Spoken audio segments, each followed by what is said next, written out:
Hi hello అండి, నేను మీ Shweta. Welcome to my YouTube channel అమ్మాయి గారి వంటలు. టుడే రెసిపీ ఈస్ మిగిలిపోయిన అన్నంతో ఎగ్ ఫ్రైడ్ రైస్. ఇది బెస్ట్ లంచ్ రెసిపీ. ఎప్పుడు చేసినా ఇలానే టేస్టీగా పర్ఫెక్ట్గా వస్తుంది. Let's start the process. ఒక కడాయిలో 2 టేబుల్ స్పూన్ల ఆయిల్ వేసుకోవాలి. తరువాత 3 పగలగొట్టుకున్న కోడిగుడ్లను వేసుకొని కొద్దిసేపు కలుపుకోవాలి. క్రష్ చేసుకున్న ఎగ్ పీసెస్ని వేరే బౌల్లోకి ట్రాన్స్ఫర్ చేసుకోవాలి. అదే కడాయిలో టేబుల్ స్పూన్ ఆయిల్ వేసి ఉల్లిగడ్డలను వేసుకొని కొద్దిసేపు వేయించుకోవాలి. క్రష్ చేసుకున్న ఎగ్ పీసెస్ని వేసి మిగిలిపోయిన 180 గ్రామ్ రైస్ని వేసి హై ఫ్లేమ్లో బాగా టాస్ చేసుకోవాలి.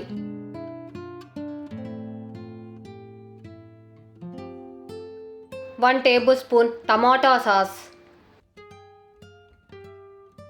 1 table spoon chilli sauce, half table spoon vinegar, half table spoon soya sauce, half table spoon tasting salt, సరిపడా కారం, ఉప్పు, హాఫ్ టేబుల్ స్పూన్ ధనియాల పొడి వేసుకొని బాగా కలుపుకోవాలి.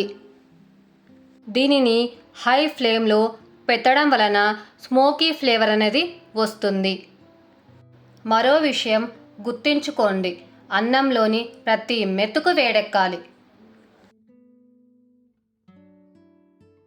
చూడగానే నోరూరించే ఎంతో రుచికరమైన street style egg fried rice ready.